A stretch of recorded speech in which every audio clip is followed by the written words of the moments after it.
नमस्कार बच्चों, कैसे हो आप लोग।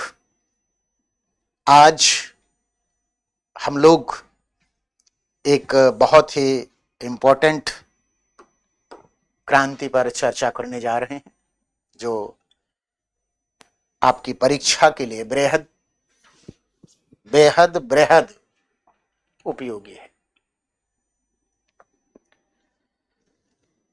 और वह जो टॉपिक है वह है रूसी क्रांति। रूसी क्रांति 1917 AD। बच्चों, रूसी क्रांति का महत्व सिर्फ पूर्ववर्ती फ्रांसीसी क्रांति, अमेरिकी क्रांति, औद्योगिक क्रांति की तरह ही नहीं है।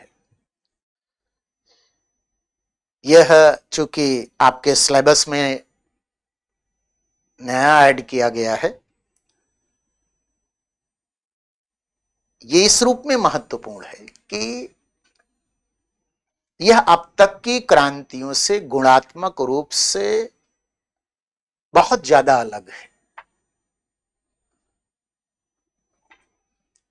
इस क्रांति में जो, अगर हम इसको एक फ्लो चार्ट के तहत समझने की कोशिश करें तो जैसे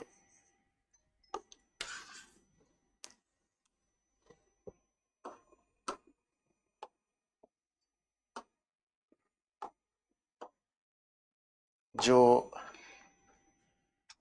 कारण पर अगर हम जाएंगे, सबसे पहले और परिणाम पर, दूसरा पक्ष परिणाम। ये सिविल सर्विस परीक्षा के लिए न सिर्फ प्रांतीय बल्कि यूपीएससी के लिए भी बहुत महत्वपूर्ण टॉपिक है, रूसी क्रांति। दरअसल ये क्रांति इस रूप में महत्वपूर्ण है बच्चों कि इसके पहले की जो भी क्रांतियां हुई वे क्रांतियां कहीं न कहीं मध्य वर्ग के द्वारा संपन्न की गई, चाहे वो 1688 की क्रांति हो इंग्लैंड में, 1776 की अमेरिका में, 1789 की फ्रांस में, और एक आर्थिक क्रांति के रूप में 19वीं सदी के अंतिम दशक में होने वाली औद्योगिक क्रांति हो। ये सारी क्रांतियां कहीं न कहीं मध्य वर्ग के नेतृत्व, मध्य वर्ग के उद्देश्य, मध्य वर्ग के दर्शन से प्रभावित थी, नियंत्रित, निर्देशित थी। लेकिन रूसी क्रांति पहली ऐसी क्रांति है दुनिया की जो सर्वहारा की क्रांति है, वंचितों की क्रांति है, मुफलिसों की क्रांति है, मजदूरों, किसानों, गरीबों की क्रांति है। और इस क्रांति ने दुनिया में चली आ रही पूंजीवादी व्यवस्था के समानांतर एक नया विकल्प भी प्रस्तुत किया। और इसी क्रांति से समाजवाद की जो विचारधारा, सामाजिक न्याय, सामाजिक नियंत्रण, निर्देशन के सिद्धांतों को लेकर विकसित हुई थी, उसको मूर्त रूप भी मिलता है। इसलिए रूसी क्रांति का विशेष महत्व है कि यह दुनिया में एक नई प्रकार की व्यवस्था को जन्म देती है। और इस नई प्रकार की व्यवस्था में जो समाज का वंचित, गरीब, दलित तबका है उसको न्याय मिलेगा। और यहीं से सामाजिक न्याय की अवधारणा दुनिया में विकसित होती है। और भारत में भी स्वतंत्रता आंदोलन के दौरान जब समाजवादी विचारधारा, साम्यवादी विचारधारा विकसित होती है, विशेष रूप से 1920 से, तो भारत के स्वतंत्रता आंदोलन में भी समाजवादी धारा प्रभावशाली बनती है। और अंततः एक समाजवादी व्यक्ति ही भारत का प्रथम प्रधानमंत्री भी बनता है। अब इस क्रांति पर प्रश्न कैसे बनेंगे, क्योंकि मूलतः आपको प्रश्न के ही साथ युद्ध लड़ना है। रूसी क्रांति के कारण रूसी क्रांति के परिणाम। परंपरागत ढंग से ये दो प्रश्न बनेंगे कि रूसी क्रांति के कारण क्या है, रूसी क्रांति के परिणाम क्या है। अब अगर हम रूसी क्रांति के कारण पर आए तो हम कारण को दो भागों में बांटते हैं। पहले कारण को हम परंपरागत कारण के रूप में देखते हैं और दूसरे कारण को हम वैचारिक कारण के रूप में देखते हैं। वैचारिक कारण, परंपरागत कारण की जब हम बात करते हैं बच्चों, तो इसमें हम राजनीतिक कारण की बात करते हैं और इस राजनीतिक कारण में हम ये बताते हैं कि कैसे जार की निरंकुशता, उसका शोषण, अत्याचारी शासन, प्रतिक्रियावादी होना इत्यादि को हम व्यक्त करते हैं। फिर हम इसके सामाजिक कारण को देखते हैं कि कैसे समाज में एक वंचित वर्ग है, मजदूर, किसान, एक ऐसी स्थिति में जीवन जी रहा है जो मानवीय जीवन के रूप में स्वीकार्य ही नहीं किया जा सकता, दमन का शिकार है, मूलभूत वस्तुओं से वंचित है। सामाजिक विषमता, सामाजिक असमानता, सामाजिक शोषण ऐसा था जो कुलीन वर्ग, जमींदार वर्ग के द्वारा मजदूर वर्ग और किसान वर्ग का शोषण होता था। आर्थिक कारण में हम देखते हैं कि कैसे रूस में क्रांति के पहले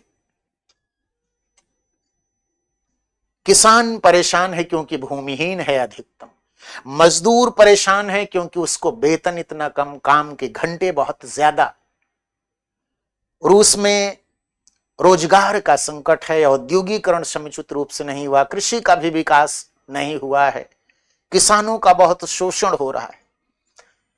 यद्यपि कृषि दासता से मुक्ति के लिए 1861 में नियम बने, लेकिन क्रियान्वयन ढंग से नहीं हुआ। बहुसंख्यक किसान भूमिहीन है, मजदूरों की स्थिति भी बहुत दयनीय है।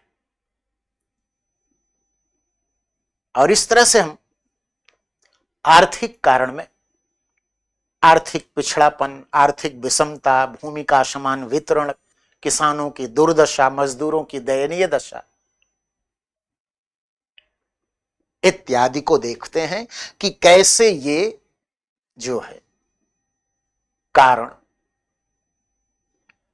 और इसी संदर्भ में प्रथम विश्व युद्ध को तात्कालिक कारण के रूप में हम देखते हैं कि कैसे साम्राज्यवादी लालसा में रूस का शासक जार, जार उसकी उपाधि थी, कैसे साम्राज्य की लालसा में प्रथम विश्व युद्ध में रूस को झोंक तो दिया, लेकिन सैनिकों को प्रशिक्षण नहीं, अस्त्र शस्त्र नहीं, जूते नहीं, वर्दी नहीं और तमाम चीजों से वंचित सैनिक लड़ते रहे, हारते रहे और संकट बढ़ता गया।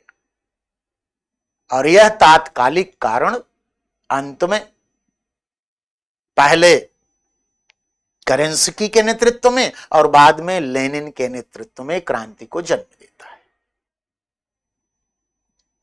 अब अगर हम इसके वैचारिक कारण पर जाएं तो वैचारिक कारण में हम इसके समाजवाद की या समाजवादी विचारधारा को देखते हैं, जिसके प्रवर्तक रूस में लेनिन है। लेनिन ने कैसे मार्क्स की अवधारणा को व्यवहारिक रूप देने के लिए उसमें संशोधन किया, विचारधारा को मिथ्या चेतना नहीं माना और संगठन की बात की, मार्क्स के सामाजिक आधार को विस्तृत करते हुए उसमें मजदूर के अलावा किसान, वंचित, असंतुष्ट सैनिक सबको शामिल किया। एवं मार्क्सवाद में और संशोधन करते हुए साम्राज्यवाद को भी पूंजीवाद से ही जोड़कर देखा कि पूंजीवाद का ही विकृत रूप साम्राज्यवाद है बच्चों।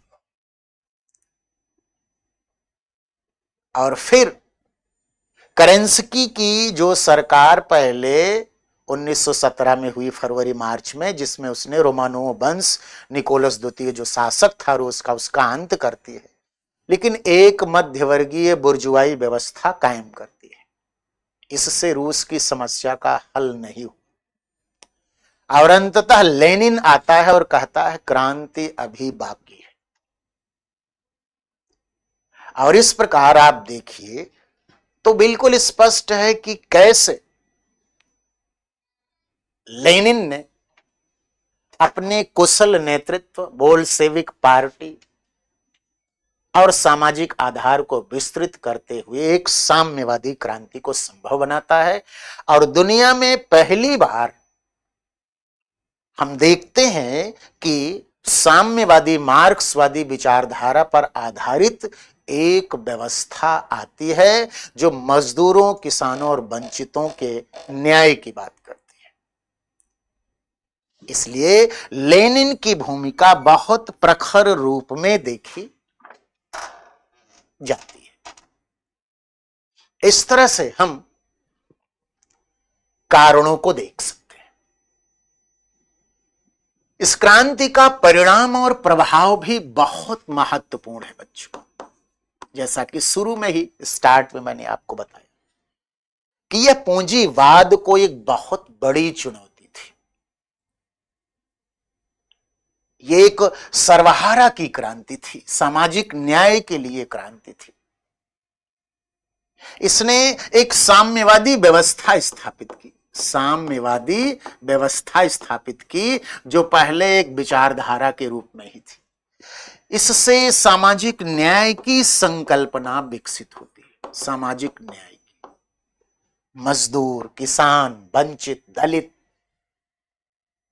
इनके हितों की बात की जाने लगी। सामाजिक आर्थिक समानता की बात की जाने लगी। सामाजिक आर्थिक समानता की बात की जाने लगी। दुनिया में पहली बार हम देखते हैं कि समानता को सर्वोच्च मूल्य के रूप में प्रतिष्ठित किया जा रहा है, जबकि उदारवादी पूंजीवादी व्यवस्था में हम देखते हैं कि स्वतंत्रता को ही सर्वोच्च मूल्य के रूप में स्वीकार किया जाता है, जो जॉन लॉक से परंपरा चली आ रही थी क्लासिकल लिबरलिज्म। तो इस रूप में अगर आप देखें तो रूसी क्रांति के प्रभाव को हम देख सकते हैं। पूंजीवाद के समानांतर एक व्यवस्था, पूंजीवाद को चुनौती देने वाली एक व्यवस्था आती है। लेकिन एक और जो खास बात देखने को मिलती है बच्चों कि यहां से एक वैचारिक युद्ध भी शुरू होता है। एक वैचारिक युद्ध शुरू होता है जिसे हम शीत युद्ध के रूप में देखते हैं। शीत युद्ध के रूप में, क्योंकि पूंजीवाद का कहीं न कहीं विरोध करती है। इस तरह से हम यहीं से शीत युद्ध का आरंभ भी देखते हैं। यद्यपि अगर आप देखें तो शीत युद्ध में उष्णता द्वितीय विश्व युद्ध के बाद आती है, जब दो गुट बनते हैं, नाटो और वार्शा, अमेरिका और सोवियत संघ एक दूसरे के एंटी होते हैं। तो संगठन, नेतृत्व, देश, इस रूप में हम एक वैचारिक युद्ध को, स्नायु तंत्र में लड़ा जाने वाले युद्ध को देखते हैं जो शीत युद्ध के नाम से जाना गया।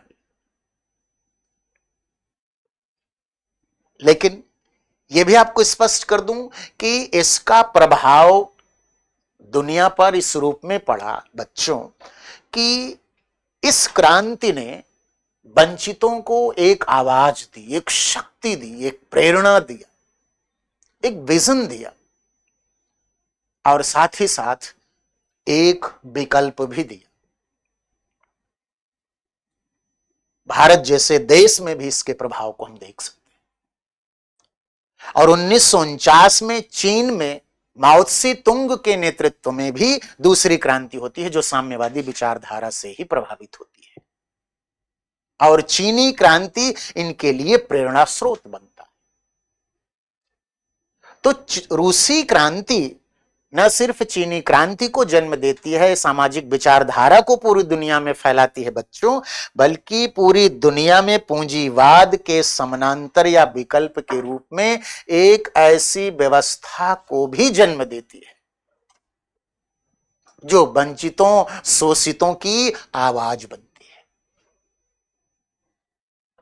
और जितने उपनिवेशवाद साम्राज्यवाद के विरुद्ध संघर्ष करने वाले देश थे, उन्हें भी एक शक्ति मिलती है और पूरी दुनिया को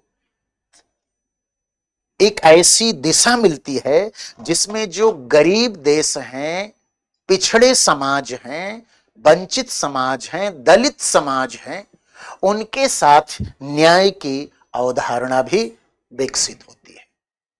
इसलिए इस क्रांति का महत्व सिर्फ रूस तक नहीं बल्कि पूरी दुनिया में देखा जाता है। और आज भी सामाजिक न्याय की संकल्पना जो भारत सहित तमाम देशों में देखी जा रही है, उसका मूल स्रोत यह क्रांति है। अब एग्जाम की तैयारी को और बेहतर करने के लिए हमारे चैनल को लाइक, शेयर और सब्सक्राइब करना ना भूलें।